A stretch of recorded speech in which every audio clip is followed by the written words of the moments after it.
Hey, we're back at it. Happy Thursday. It's the day before the weekend. It's also the 23rd day of January, 2020. I'm Dan Kuntz. This is Wake Up Wenatchee Valley on a cloudy and foggy January morning. The weather situation has not changed at all from what we've been talking about for the last couple of days. Very mild and very wet. Very active weather pattern is getting ready to start affecting us in a big time. Basically, with the exception of a little bit of a break tomorrow, we're going to have rain, quite a bit of rain. As a matter of fact, for the next 4 days, there's just a parade of storms. There's just a whole round of them just lined up and ready to pay us a visit. So get ready for some pretty wet stuff. Forecast details are coming up. It was a very busy day in the newsroom yesterday. We'll fill your head full of the information you need to start your Thursday with your news. Also, we'll have sports, including previewing a very big bowling match down in Yakima later on today for the Wenatchee Panthers and the Eisenhower Cadets. Somebody's got to win the Big Nine regular season title. We'll find out who later on today. We also have an opinion from Mike McNaughty, a couple of celebrity birthdays to pass your way. We got today in history. Hey, it's Thursday. Kennel Cameos, Bashful the Cat needs a home. And in the conversation portion of this program, in the second half of the hour, we had a chance to go up to Waterville and sit down with Tabatha Mires. Tabatha is the superintendent of the Waterville School District. She's also the principal of the high school there. They are floating a levy just to continue the funding that already exists for the Waterville School District. We had a nice chat with Tabatha. Got to meet some of the students. We taped that interview a couple of days ago, and you'll have a chance to see that coming up in the back half of the hour. Let's get busy. Got a lot of things going on. Let's hop right into it. A couple of minutes after the hour, let's go around the valley with the Valley View cameras, and that is the cross camera. It wasn't that bad not 20 minutes ago, but we do have fog. And we do have clouds. It's very mild already. It's already 32 degrees. We hit 35 yesterday. We'll be in the upper 30s later on today, and we'll be kissing 40 or even past that towards the end of the week. Again, that soggy and mild forecast is coming your way, but that's the best we can do from the cross camera on this Thursday morning. That's what we got to deal with. From this point forward, making us decide, and I hope I can pick out what she's got picked out. She got me pretty good yesterday. Is that Waterville?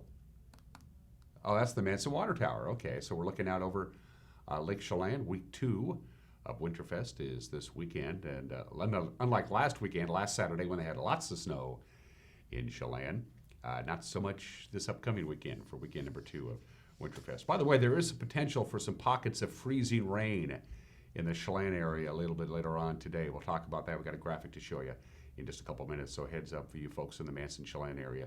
Things could get a little dicey here in the next hour or so. Camera number 3. There it is, Omi Gardens. What a great view that is.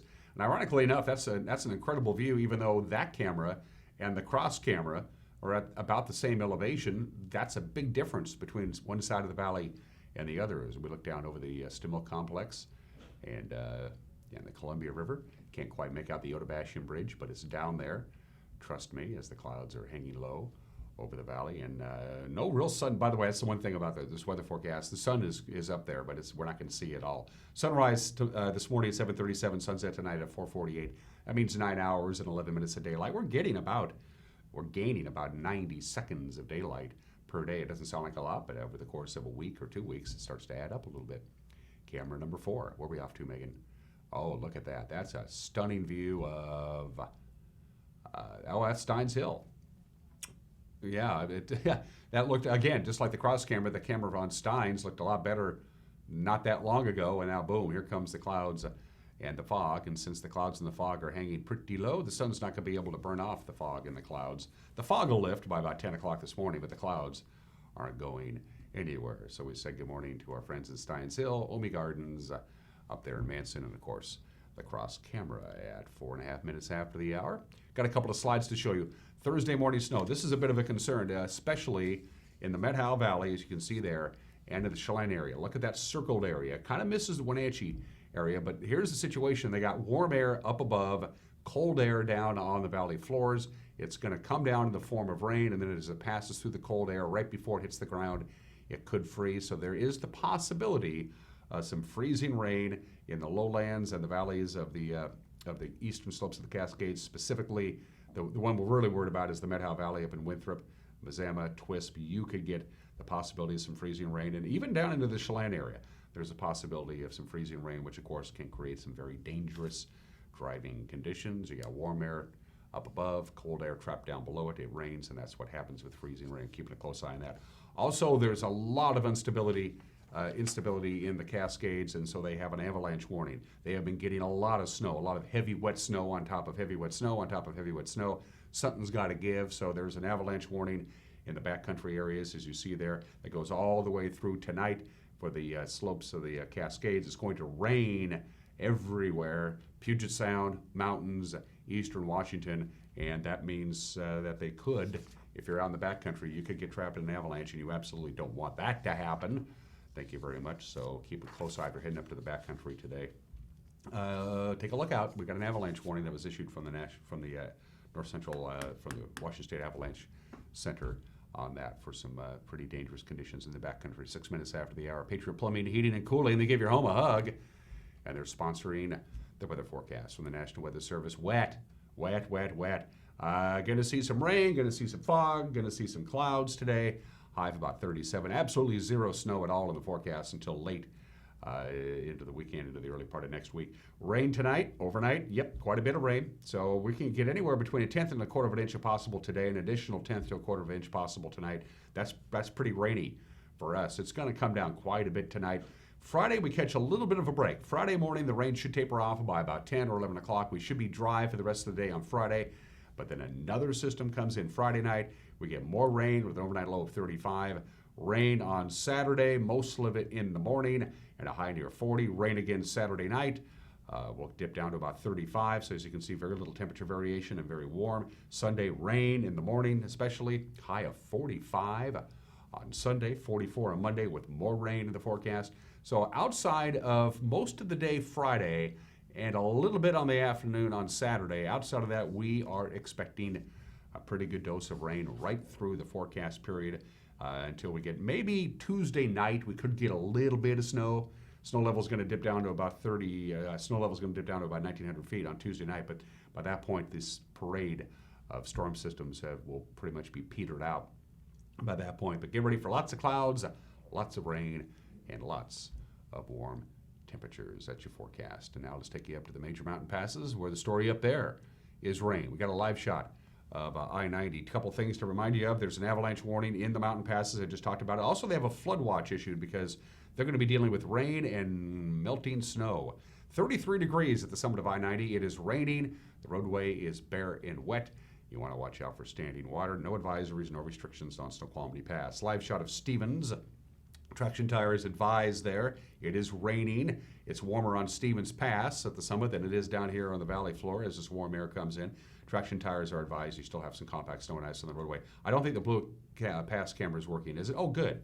It is. It's up and running. Traction tires are advised on US 97 Blewett. It is raining, but not too hard. You're going to still find some compact snow, slush, and ice on the roadway. If you have to travel over the mountain passes, give it maybe another couple of hours as the rain gets the job done, and whatever snow and slush is still on the roadway between the plows and the rain will probably wash that away. Nothing but rain in the forecast today. Rain in the forecast tonight. Snow level is going to go up to 6,200 feet.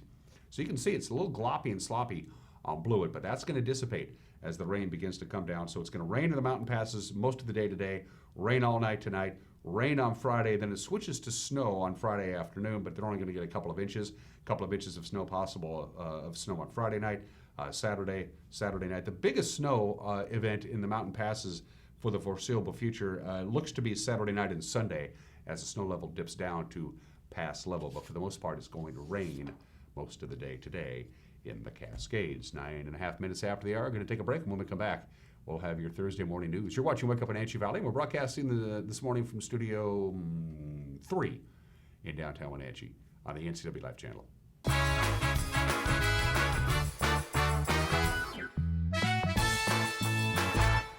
My name is Lacey Haggerty, and I'm a nurse midwife with Columbia Valley Community Health. I love all aspects of my job because it is a profession that's very committed to empowering women to make decisions in their health care that feel best for them. It's incredibly valuable to me as a midwife that I get to take care of women throughout their whole lifespan. I hope to see you at a future visit because I know you'll love having midwifery care. Transform your windows with a variety of colors and styles like the Allure Transitional Window Covering by Lafayette Interior Fashions. Hi, this is Darren with Mini Blinds and More. We can install the latest and greatest in technology to open and close your blinds with only a touch of a button. From the largest windows in your home to room darkening shades for the bedroom. From stylish shades for your entertainment room to custom blinds for those hard-to-fit places. We have a solution for all of your window covering needs. We offer a variety of window coverings from Lafayette Interior Fashions. Call us today. We are Mini Blinds and More, your local blind store.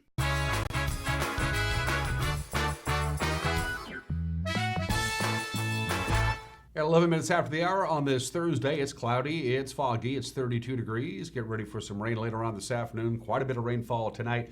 A little bit of a break from the wet stuff on Friday, and then significant rain Friday night into Saturday. A little break on Saturday afternoon, and then more rain on Sunday. It's going to be wet. Here's what's making headlines. A Chelan County judge says the Leavenworth Adventure Park can go forward. The Friends of Leavenworth Civic Association fears the planned $6 million park will increase traffic, light, and noise on the west end of town, but Superior Court Judge Travis Brandt said the group, quote, failed to satisfy its burden of proof, end quote, to show why the park should not begin construction at the intersection of Icicle Road and Highway 2. Now, the ruling will allow the first phase of building at the park, whose design includes a climbing wall, a bungee trampoline, and an alpine coaster built into the hillside.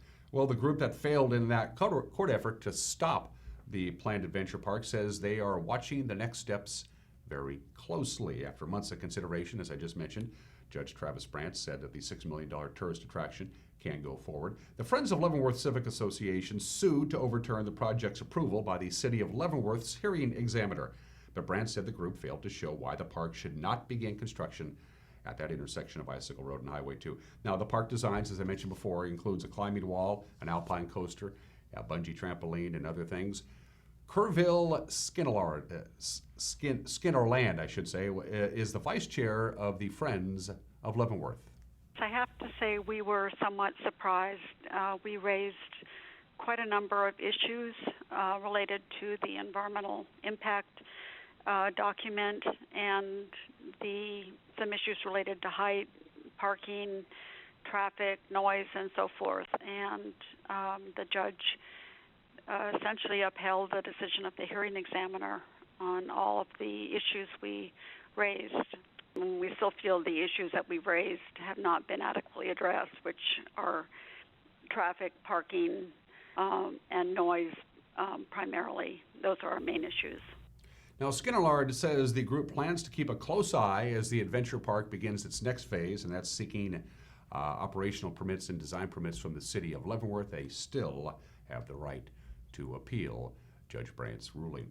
A Wenatchee man with a history of domestic violence is in jail after a long standoff early Wednesday morning with a police tactical team.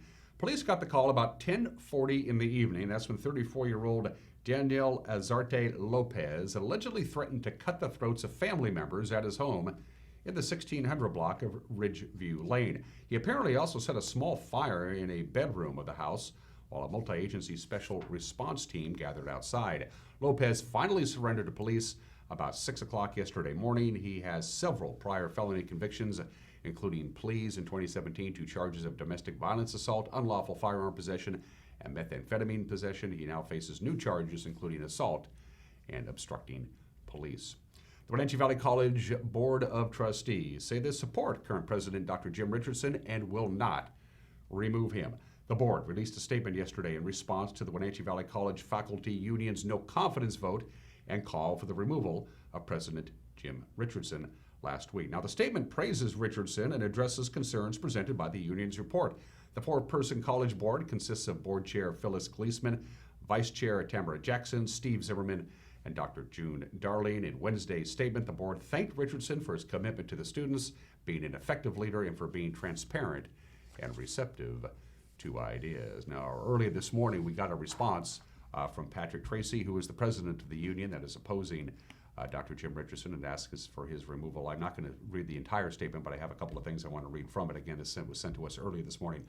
Faculty at Wenatchee Valley College are greatly disappointed by the College Board of Trustees' statement today expressing its full support of embattled President Jim Richardson. The board has failed to address the concerns put forth by the faculty related to the second financial crisis under this president's watch by cavalierly dismissing faculty's concerns with Richardson's leadership. The board is clearly part of the leadership problem at our college. And finally, it goes on to say, we understand that this is now a long-term battle and we are not going away. Again, that's a statement from Patrick Tracy, who is the president of the union. We'll have more on this, the news tonight at 5 o'clock. Also making headlines this morning, Chelan County homeowners could be looking at an additional $1.75 in their monthly power bills each year for the next 5 years. The Chelan PUD is proposing the rate boost to keep up with its costs to generate hydropower. The average home electric bill would go from about $55 up to about $63.75 by the year 2025. Now that's still low compared to national rates. The PUD plans a public hearing on the proposal 1 o'clock Monday, February 3rd during their regular board meeting.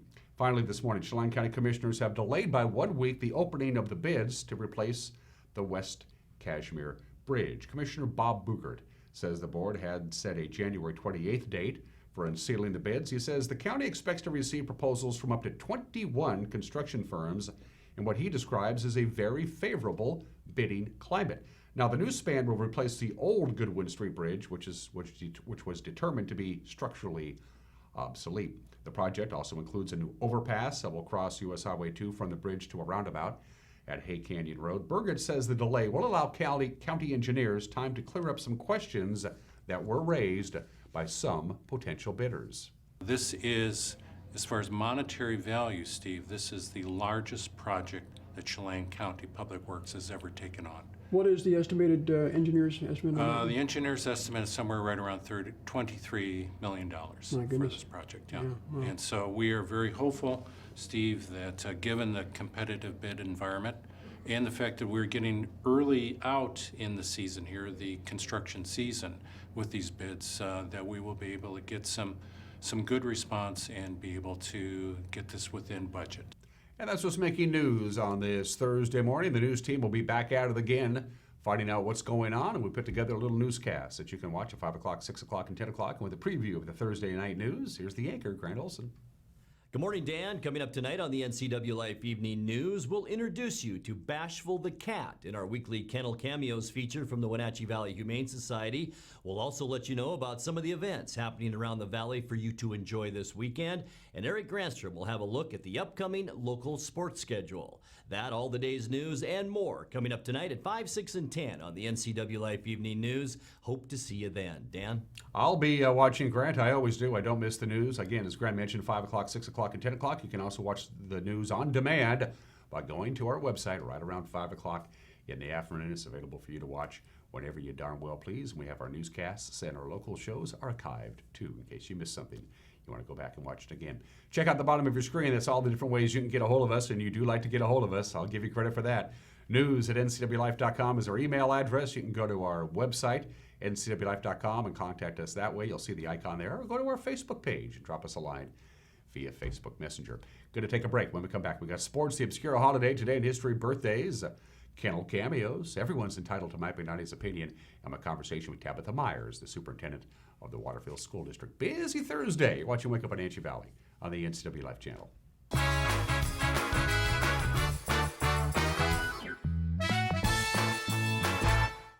How do you know when it's time to go to Boswell's Furniture? When you know the look you love, the colors you want, but need a little design help to bring it all together. With Boswell's complimentary design service, Glenn, Buffy, and Teresa guide you until your vision becomes reality. More styles, more fabrics, and more choices of quality home furnishings fill Boswell's expansive 2-story showroom so you can see it and feel it before you buy. Come into Boswell's and explore the endless possibilities of home furnishings. Boswell's on Easy Street. It's closer than you think. Bring the whole family up to Stormy Mountain Brewing and local public house in historic downtown Chelan. Applewood smoked brisket, street-style tacos, and our award-winning barbecue rubs and sauces. Our meals pair perfectly with our exciting lineup of craft ales, made right here in Chelan. We've got room for big groups, or give us a call for catering. So grab the kids and check out the fun at Stormy Mountain Brewing and local public house located in the heart of Chelan.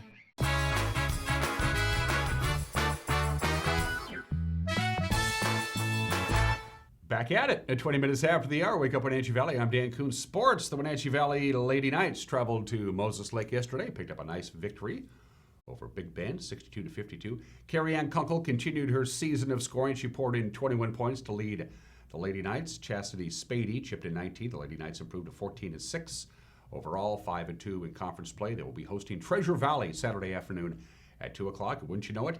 Coming up tonight on the women's college basketball schedule, Central Washington will play at Concordia, and then number 13 Gonzaga will host Pepperdine at McKinnell. The Wenatchee Valley men also picked up a 10-point victory at Big Bend last night. They downed the Vikings. The final was 81-71. Malik Parsons led the way, 27 points. Abdullah scored 16 off the bench. The college men, 17-3 overall, 5-2 in conference play. They also will take on Treasure Valley. That game will be at 4 o'clock on Saturday at the W.B. Smith Gymnasium. Coming up tonight in the men's college basketball schedule, Washington plays at Utah. 5 o'clock. You can watch that on the Pac-12 network. Cougars are in Colorado to take on the number 23 Buffaloes. That's at 7, also on the Pac-12 network. And Central Washington plays in Portland at Concordia at 7:30. Not on TV. You'll have to drive to the Rose City to watch that one. To the Les Schwab Prep Wrestling scoreboard from last night. Cashmere edged Omak 39-36. So the Pioneers lost their first dual meet of the season. Cascade topped Cashmere in wrestling 41-34. Chelan was also involved in the wrestling last night, but we don't have any scores for their head-to-head matches against Omak and Cascade. So if you know, be sure to let us know. Coming up in the wrestling schedule for tonight, Quincy travels to Ephrata. It's the Battle of the Basin at 7 o'clock. Wenatchee is on the road. They'll be at Sunnyside at 7. Eastmont hosts Eisenhower at 7. And Eric, our very own Eric Grandstrom, wrestling expert extraordinaire, is going to be Matt side at Eastmont High School tonight. Our cameras will be there, and we'll have that. The Eisenhower and Eastmont match, which takes place at 7. We'll have it for you. You can watch it at 9 o'clock tonight. In fact, here's a reminder of what's coming up on the broadcast schedule. It, of course, is Thursday. That means hockey night tonight. We got the Wenatchee Wild and Cowichan Valley, the game from last Friday. Tomorrow night, Wenatchee and Eastmont boys, that basketball game from the Town Toyota Center. We'll have that for you at 7 o'clock. And then Grant will be courtside on Saturday. We'll be at Wenatchee High School. The Panthers host the Davis Pirates. Girls live at 5:30. The boys game to follow. The battle for the regular season Big Nine Girls Bowling Championship is today in Yakima. Wenatchee is 9-2, heading to Nob Hill Lanes. They'll take on 8-2 Eisenhower. The winning team wins the Big Nine regular season championship and will host the district tournament next Friday. The match gets underway today at 3 o'clock. Also in Big Nine play today, Moses Lake bowls at Davis at 3:30. Not a lot going on in high school basketball. Pretty quiet schedule. Antioch will travel to Soap Lake at 5:45. The Bridgeport girls will host Manson at 6. And then in boys basketball, Cashmere hosts a non-league game. They got Royal coming to town at 7:15. Antioch travels to Soap Lake at 7:30. And those are just some of the games that people are playing on this Thursday, the 23rd day of January, the obscure holiday. It's National Handwriting Day because it's John Hancock's birthday. Perhaps the most famous signature in early America, and is that one, John Hancock. It's the unofficial holiday that celebrates the art of putting pen or pencil to paper. And it's always on January 23rd because it's John Hancock's birthday. Of course, the art of handwriting is gradually being lost. Of course, we type. Almost everybody types everything now. You know, computers, tablets, phones, text messages, emails, what have you, instant messages, which is kind of a shame because handwriting is unique. A lot of experts think your handwriting is as unique as your fingerprint. Handwriting didn't really begin to take a major toll until the 1980s, and that's when typewriters and computers became more widely available and cheaper, and everybody started to use them. Schools began to eliminate handwriting courses altogether. I took cursive writing, I believe it was 3rd grade at Washington Elementary is when you learned cursive writing. And my cursive writing was immaculate. They would always say, look at Danny Kuntz's cursive writing. That's how you do it. And now I can't even read my own handwriting, and I print. Think about this for just a minute, because nobody writes by hand anymore. There's nothing like a handwritten note. You know, there's something about that. But think about this. Handwriting has sparked love affairs, declared revolutions, started wars. I mean, the Declaration of Independence and the Constitution are awesome documents, but they look good too. Can you imagine the Constitution of the United States, the original Constitution, typed out instead of written out? Not the same thing. Happy National Handwriting Day. Celebrate it by writing everything down by hand. Just don't ask me to do it because I can't read my own handwriting. 25 minutes after the hour today in history. Today is the anniversary of the deadliest earthquake ever. It was 464 years ago, so there's nobody around to talk about it. It was in the it's called the Zhangjiang earthquake. It hit the Shaanxi province in China. Estimated death toll, 830,000 people. 540 square miles of huts built into the mountainsides. This was, after all, 464 years ago, were completely destroyed. 540 miles completely destroyed. Over 800,000 people killed. Happened on this date, January 23rd, 1556. So I don't have any pictures. I do have a picture of the headline when the 24th Amendment was passed, January 23rd, 1964. The problem was this.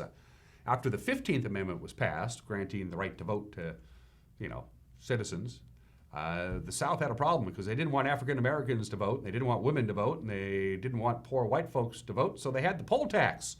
You want to vote? You got to pay us. There was such a thing as a poll tax. It seems absurd to us now. I mean, we look back on that with total incredulity, but there was a poll tax, and it was legal until January 23rd, 1964, when the 24th Amendment to the Constitution was ratified, and the poll tax went away. 1964. That's a little late for that. And finally, January 23rd, 1986, 34 years ago today, at the Waldorf Astoria in New York City, the Rock and Roll Hall of Fame inducted their first 10 members, the inaugural class, legends all: Little Richard, Chuck Berry, James Brown, Ray Charles, Sam Cooke, Phil and Don Everly, Jerry Lee Lewis, Elvis Presley, and my favorite, Buddy Holly. Immortality 34 years ago today. Finally, got some birthdays. Potter Stewart was the 82nd Associate Justice of the United States Supreme Court. He passed away, he was born in the state in 1915, passed away in 1985 at the age of 70. He will always be known for his famous quote in the opinion of Jacobellis v. Ohio regarding pornography.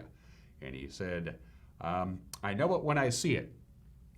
He said, I can't define pornography, but I know it when I see it, which is still the crux of trying to legally define pornography.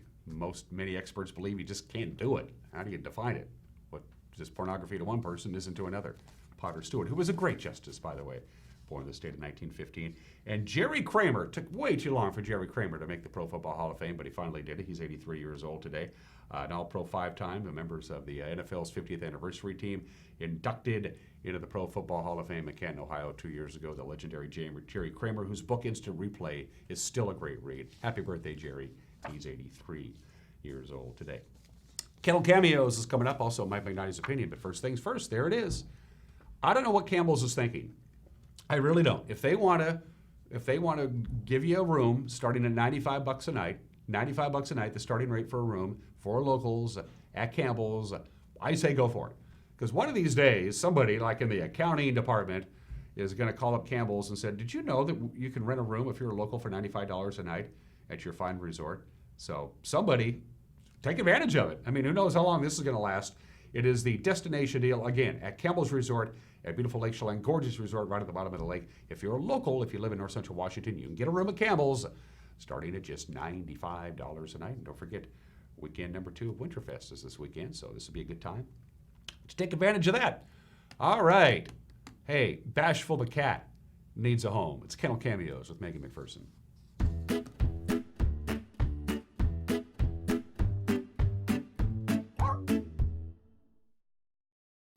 Hey guys, Megan here with the NCW Life Channel. We're here with Jenny, the volunteer coordinator at the Wenatchee Valley Humane Society, and Bashful's joining us this week.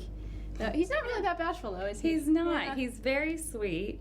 He's, we think, between 3 and 5 years old. He probably would like a quiet house. He loves to be pet. Holding's okay. I mean, he's kind of chill and just does whatever, but he does love his pets. He likes quiet, so probably not any small kids, but yeah. And what should someone do if they're interested in They adopting should him? definitely come on down and meet Bashful, and he's actually ready to go today. The Wenatchee Valley Humane Society is located at 1474 South Wenatchee Avenue and is open Monday through Friday from 11 a.m. to 6 p.m. and Saturday and Sunday from 11 a.m. to 3 p.m. Give them a call at 509-662-9577 or visit their website at wenatcheehumane.org. This has been Kennel Cameos at the Wenatchee Valley Humane Society.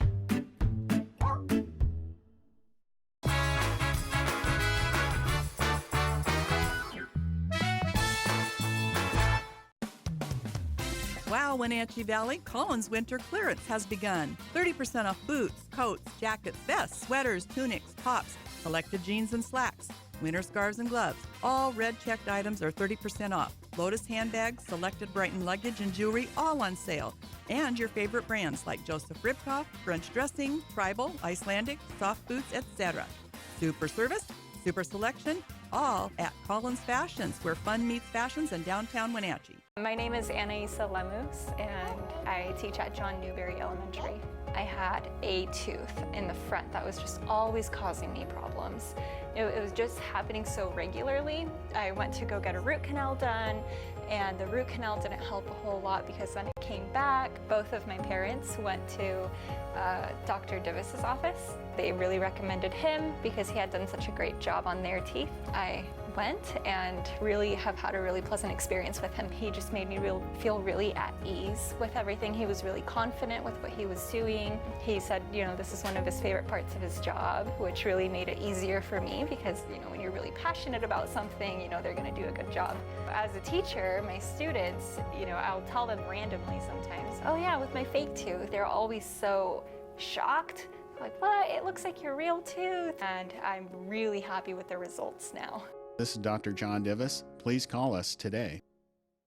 Contractors, furniture makers, and weekend do-it-yourselfers around north central Washington will tell you that Lombard's Hardwood Supply is the place to get what you need. Lombard's full millwork shop can handle jobs large or small. Lombard's has a full line of interior and exterior doors available, as well as custom barn doors. From alderwood to zebrawood and everything in between, it's Lombard's Hardwood Supply on School Street in Sunny Slope. Like us on Facebook and check out our monthly special. Hey,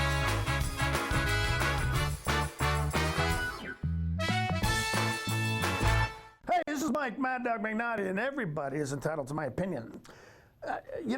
What we've been wrong about heaven and hell. I realize that we've been taught about these places. It's really screwed up. First of all, hell isn't hot. No, it's not. I mean, you're supposed to be miserable there, right? So instead of being hot, hell must be colder than a well digger's butt with slush, ice, and terminally cold, wet feet. And heaven is supposed to be paradise, right? A place where you're both really comfortable, happy, and thrilled to be there. Okay. So heaven has got to be a place where it's warm, with warm salt water, cold beer, and garlic shrimp. But you know what else is going to be in heaven? Roller coasters, yes! Wild, crazy, upside down and corkscrew roller coasters with never a line you have to wait in. Yeah, that's what I'm talking about. Heaven. This is Mike Mad Dog McNaughty, and that is my opinion.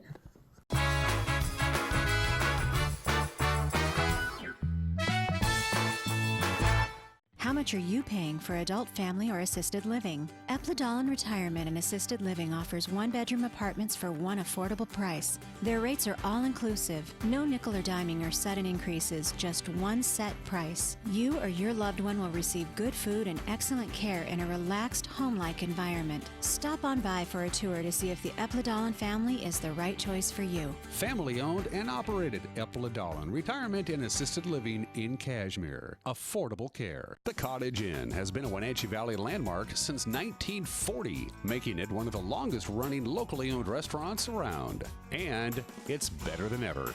Steak, seafood, and their famous homemade desserts for dinner, wonderful lunch items, and breakfast on Sundays, all made from scratch and at an affordable price. It's no wonder the Cottage Inn has been so popular for over 75 years. Enjoy a fabulous meal today at the Cottage Inn on Easy Street in Old Station.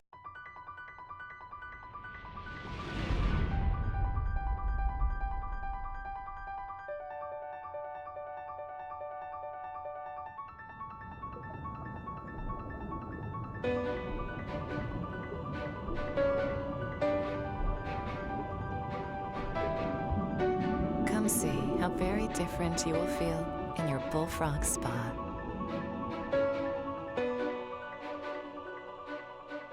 The world around us is constantly changing. Major employers in north central Washington have expressed a need for capable, qualified engineering technologists who can think critically and solve problems. And at Wenatchee Valley College, we listened. We are pleased to offer a Bachelor of Applied Science Engineering Technology degree to provide you with a world of new opportunities. Your time is now. The future is waiting for you.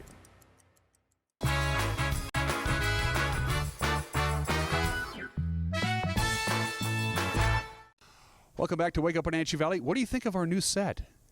I think we're going to make this permanent. I'm just kidding, of course. We're up here in Waterville, the lovely town of Waterville. Megan and I made the safe trip up Pine Canyon on a snowy day, but we come up here for a very good reason. Tabitha Mires invited us to come on up and talk all cool things about the Waterville School District. Specifically, we're going to talk about the levy that's up for vote, I believe, on February 11th. Is that correct, Tabitha? That is correct, yep. Tabitha Mires joins me. Of course, she wears multiple hats. It's Waterville. She's the superintendent and the high school principal. I am. And probably chief cook and bottle washer or whatever you can fit in there. I've done some cooking. I've done some shoveling. You know, you do what you need to do. Tabitha, you're a first-timer. Introduce yourself to our television family. All right. Well, I'm thrilled to be here. Thanks for having me. I am a lifer, as you would say, at Waterville. I graduated from high school here in 1990. Quite some time ago, actually.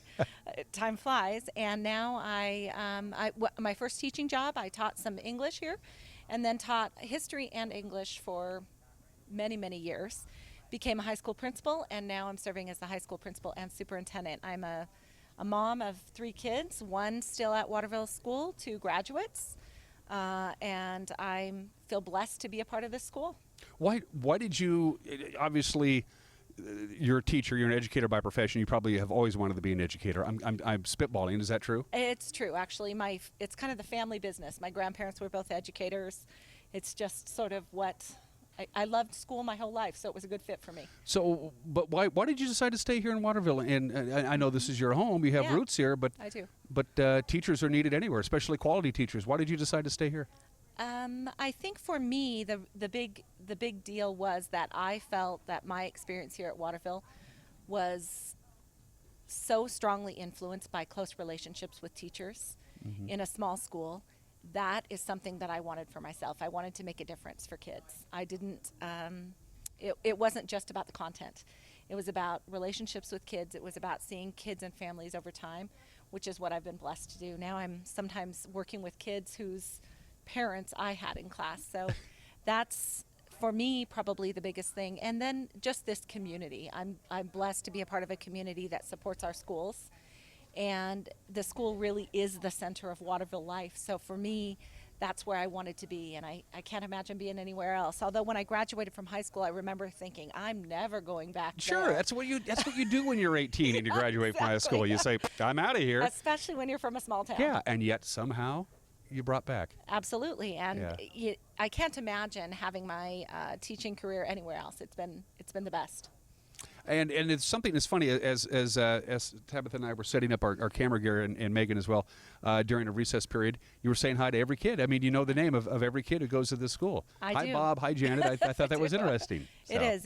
It's a great thing, and you know their families, you know relationships, and so we're pretty blessed to have that. You know, one of the best compliments I think I've had was this year. A student said, you know, I feel like if I miss school, Mrs. Mires really knows that I'm not there and she misses me. And so for me, that's one of the greatest compliments you can have, I think. What kids are seen. Waterville's a small town. It's a small school. All the grades, of course, are under one roof. What makes Waterville? There's a lot of small schools all over the state, all over north central Washington. What makes Waterville different? What makes them so special? I think that there's a lot of things, but one of the big things I think is our focus on leadership. We are a leader in me school, which means that our school has been based on the idea of building personal leadership among our students. And that personal leadership has to do with practicing Stephen Covey's 7 Habits of Highly Effective People. So we are a lighthouse school, which means actually that we've been a leader in me school for quite some time, and through that process, we were evaluated by outside evaluators who came in and said, you are really practicing this at an extremely high level. One of the few K-12 schools in the world who are a lighthouse school. And so that's something that I think sets it apart for kids. We inspire, encourage our kids to find their greatness. Whatever that greatness is, every student at Waterville School has a leadership role. That leadership role can be being a part of a team, a program, community service. It can be organizing a a wildlife fundraiser that we're doing right now for Australia. But it really has to do with helping kids find what's great about them and develop that potential. So that is something that I think is unique about Waterville.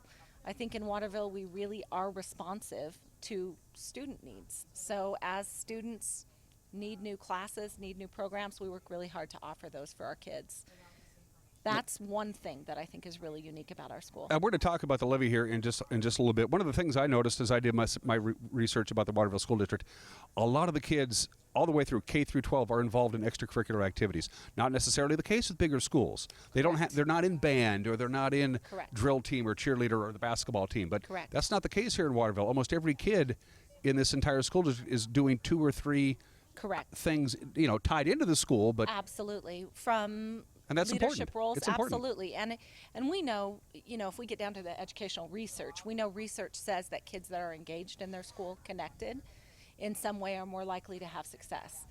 On the human level, it's more about just kids who feel that they're a part of something bigger than themselves. That's what all kids want, and so we're lucky to have that here, K-12, from our 5-year-olds who are a part of the recycling club here, who handle the recycling with our art teacher, to kids on the basketball team, or kids in our Skills USA program, which is one of our CTE programs. Kids fill many roles, and I think, as a parent and as an educator, that has benefited my daughter as she's gone on. She's currently in her first year of school at college, and what I know is that she had confidence in being able to speak to people, being able to take a leadership role, because you're forced to do that in a small school. Yeah, absolutely. and the second and third and fourth graders, they look up to the juniors and the seniors because they see each other every day. They share the same hallway. Absolutely. There's not that discrimination or anything like that involved. Absolutely, and a lot of our older kids spend a lot of time working with the kids in the classrooms, the elementary students. So from teachers' assistants, or helping out in PE, or helping out at sports camps, it's something that we want to take advantage of. I remember many, many years ago at Waterville, there was a feeling that we, as a small school, that was a deficit. And I think when we began to think about our school differently and say there's something really special about being in a small school, that's when Waterville kind of refound the identity that makes it unique, and made it unique when I was in school, when we said, let's embrace being small. Sure. And we're not going to be able to offer some of the same programs as other schools, but what we can offer, the opportunity for every kid to be connected in lots and lots of ways. Every kid can be on the basketball team. Every kid can be an ASB. Well, the school district is asking the voters of the Waterville School District to run an operations levy. Basically, it's continuing funding as it is. Is that essentially what we're looking at here? It is. Although last year we ran at the cap, the state mandated cap last year was about $1.50, and so was $1.50. That's where we ran last year. We're asking our voters to approve a levy this time of $2.50 for a 4-year levy. Couple of reasons why. This is not to expand programs. This is really for existing programs. So things like special education services, food service, extracurriculars, maintenance. This is a 25-year-old building. I think it looks fabulous when you walk through it. It doesn't look that old. No, it doesn't. It doesn't at all. But there are things there are maintenance and updates that need to be made. So that's the reason for the $2.50 rather than the $1.50 that it was mandated last year. Prior to the McCleary fix, Waterville School was running levies around $4. So we're still significantly less than we were prior to the McCleary decisions and the legislation that followed that. You said the McCleary fix. I have talked to professional educators who said McCleary didn't fix anything. No. The new way that schools are being funded via the McCleary decision for a school like Waterville, is it a bad thing or a good thing? What's going on now? For us, it's had a huge negative impact, absolutely. And the biggest, 2 years ago, we made cuts in staffing across the board, classified, certified, administrative. And we are still not back to those levels. I don't anticipate that we'll be able to be back to those levels based on the McCleary decision and what that did to our funding. The local dollars, for us, the impact was big enough that the state even recognized the huge negative impact for us and gave a one-time hold harmless of about $175,000 to try to offset the loss that they knew we were going to be receiving based on the levy. That doesn't seem like a lot of money to me. Correct. It doesn't, and it's a one-time fix. It's not a long-term fix. So for us, that hold harmless, although helpful for 1 year, doesn't offset the fact that that is the cap that we'll be at from here on out. And, you know, it's unfortunate because local taxpayers have been lucky enough in many places to make decisions about how they wanted their school to provide an education for their students. And so in doing that, they passed levies that reflected that. Based on the decision, there's a limit to what that can be. Yeah. So Tabatha has some parameters that she can't cross. Being a superintendent, she can't say vote yes. I mean, No. she can't do that. But you're a high profile member of the Waterville community. You're out and about. You're at the grocery store. You're at Mires. You're getting coffee, whatever the case may be, at the hardware store. You're talking to voters. What are you getting feedback from the voters of the Waterville School District as they get ready to make this decision? I think voters in Waterville are pleased with the school and are pleased with the program that we're offering our students. I think they're proud of our school, and they definitely, we've seen a rallying of support. There's a strong citizen committee working as a part of the levy, and they'll continue to do that. What I hear from our voters is that they like schools to have local control. They would like to go back to more local control, not the control that's happened within McCleary. However, that's where we're at. That's where we're at. It's a fact of life. Absolutely. This is for 4 years, is that correct? It's a 4-year levy, and much of that reason is we think that it's a smart move resource-wise for our district. As a school with a small staff, I'm the superintendent and principal, and we don't have a large administrative staff or teaching staff. So on that front, it's a smart move resource-wise. It's expensive to put items on the ballot, but also we believe that we can offer the programs, continue to offer the programs that we have for our students at that $2.50 over 4 years. I have to ask the question because, well, by golly, we made the whole trip. What if it doesn't pass? Then what? Well, if it doesn't pass, then we would run the levy again, but there would be significant cuts. There just are. The levy itself last year funded about 12% of our operating costs. We're already on a pretty tight budget. For instance, our teachers in the secondary school already teach 7 through 12. So they teach every class in history, for instance. So there's not fat really to cut out. I understand, yeah. So we would have to go to the drawing board and make some decisions. You know, it's hard to tell what those would be right now. We know the things the levy pays for: food service, special education, some extra staffing so that we have small class sizes. In our elementary, we have one class that has 36 students. So That's we have way too two much. Way too much. Even with 2 teachers, that's a bad teacher-to-student ratio. It really is. So we definitely use the funding in those ways, and that's what we'd have to go back to the drawing board, because on a lot of those things, you would need to do that regardless. So you'd have to find the money somewhere else. But I feel confident that we're going to do the best we can to inform the voters about the levy and about what we've used it for. We've been very, very financially, I think, responsive. We've, in the last 2 years, had over $400,000 in grants that have come into our school. We replaced our new playground. We have a new clock and intercom system. Our newest grant for about $200,000 is going to replace the fire system and the surveillance system and the door entryway system. So those are ways that we've worked really, really hard to offset some of the losses and also save our taxpayers by getting state grants. So those have been really exciting opportunities for us to upgrade things without costing taxpayers more.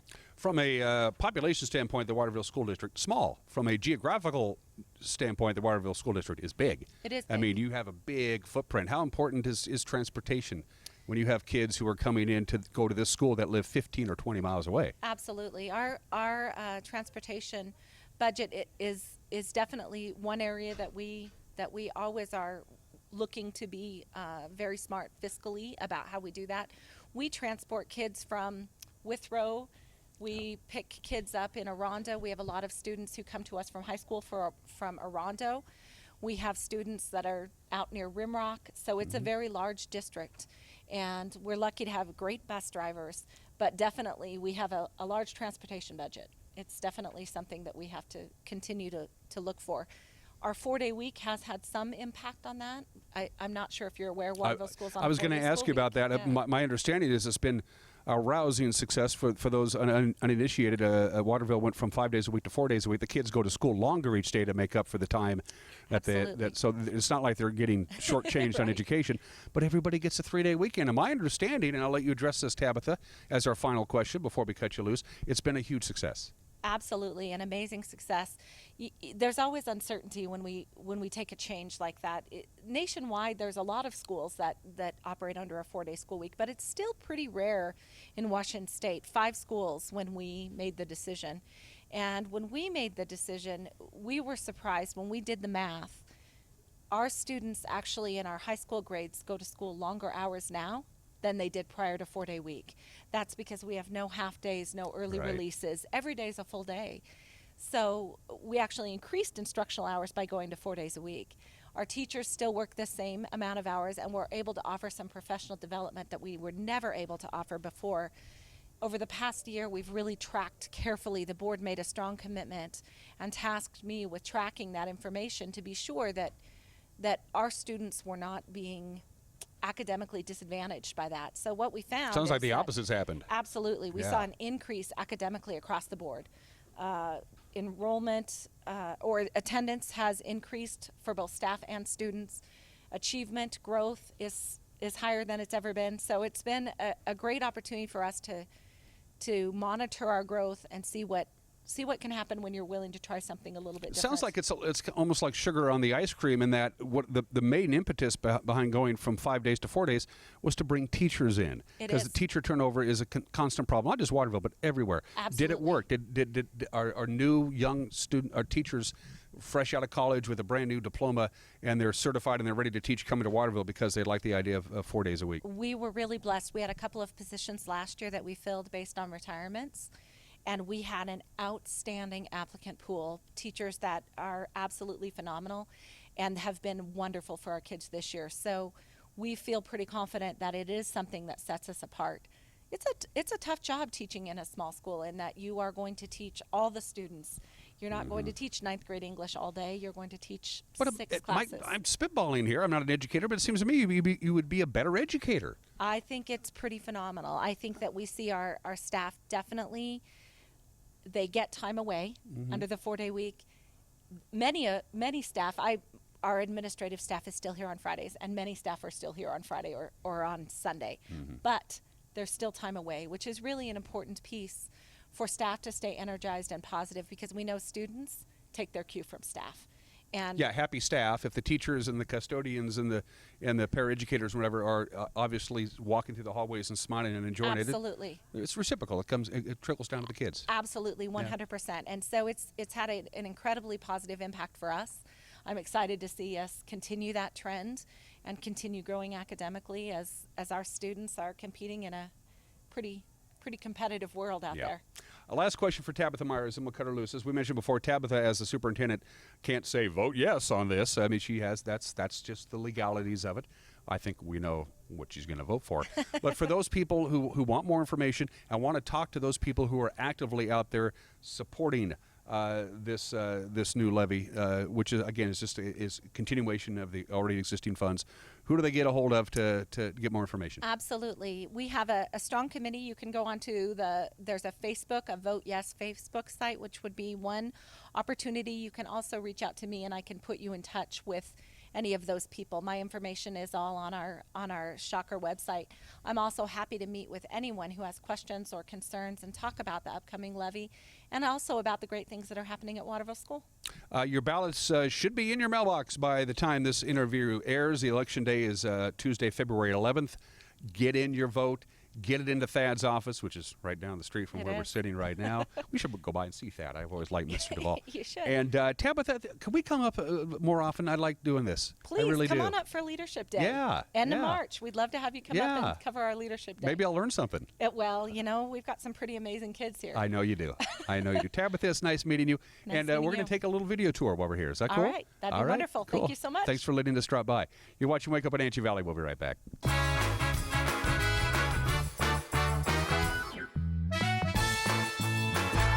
My name is Brian Thorpe. I own Global Car Care in Wenatchee and have been here for about 25 years. Brian started Global Car Care as Brian's automotive alternative on Orondo Street. Some customers were following Brian since Brian's automotive time. No, we're just grateful to be part of this community. This is where I grew up. We want to do our part to be a valuable part of this community. We want to thank you for trusting our business for 25 years. You want to help others. You need a solid career. You can have both with help from Charter College. Our 10-month medical assistant program prepares you to work in healthcare settings like physician offices, rehab centers, and clinics. You'll learn to take vitals, assist with exams, administer injections, and maintain records. When you're ready to launch a rewarding healthcare career, stop by our campus at 595 Grant Road across from Safeway or visit chartercollege.edu. It's estimated that 1/3 of Americans do not have a financial plan. At D.A. Davidson, their advisors are working to change that because they understand the importance of planning for the future. At D.A. Davidson, they believe in partnering together to build a strategy tailored to your needs. They spend the time and have the knowledge to help keep your financial future on track. Let D.A. Davidson Financial Advisors of Wenatchee put the strength of advice to work for you. What's your auto mocha emergency? It's a Frappuccino mocha with whip. The espresso shakes are my most favorite because I can get any flavor. Peanut butter chocolate Frappuccino. Definitely the espresso shakes. My favorite is the mocha Frappitas. A peach Red Bull.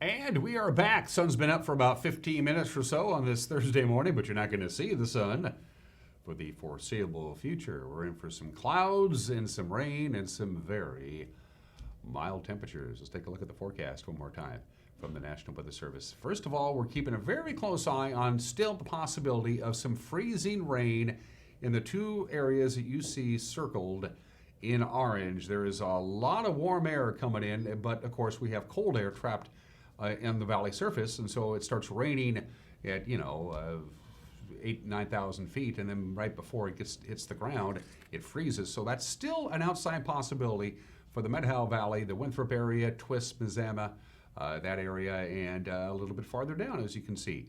Chelan could get a little bit of freezing rain this morning, maybe Prateris as well. So you might want to give it maybe an hour or so if you can before you head out and about, because by that time, the freezing rain will switch over to just plain rain. Yeah, we're in for some wet weather. No getting around that. Let's go ahead and take a look at that forecast one more time from the National Weather Service, and we have rain coming our way. Most of it in the morning hours, intermittent rain showers off and on. Going to be foggy, cloudy, and a high of about 37 degrees. Quite a bit of rain tonight. We could get maybe a quarter of an inch of rain possible tonight as the next series comes in overnight tonight. We'll dip down to only 35, so look at that, very little temperature variation. Friday morning, rain. Friday afternoon, we catch a break. The driest portion of this forecast into Monday is going to be on Friday, but then it comes right back with another system on Friday night. Quite a bit of rain Friday night into Saturday. It'll rain probably, I don't know, 2, 3 in the morning Friday night into Saturday morning, and then more rain on Saturday night, more rain on Sunday morning, a little bit of rain on Sunday night, very mild temperatures. So there you go. Lots of clouds, lots of rain, very warm temperatures. Tomorrow on this program, yesterday we had a chance to go to the Town Toyota Center. We talked to interim coach Chris Clark with Wenatchee Wild and Quinn Emerson, who's a member of the Wenatchee Wild staff. The Trail Smoke Eaters are going to be in town on Friday and Saturday. And come tomorrow, after the interview, you'll have a chance to win tickets, so you can start this process right now. The email address, as it always is, winner@ncwlife.com, winner@ncwlife.com. It is one entry per email address. If you have more than one email address, that's cool, but it's one entry per email address, and I have 2 family 4-packs to give away. So we'll have 2 winners tomorrow at 10 o'clock. 2 winners tomorrow at 10 o'clock, but you can start entering right now, and these are ticket vouchers. You can use them this weekend or any regular season Wild game, all right? Have a great Thursday. We'll see you tomorrow. Bye-bye.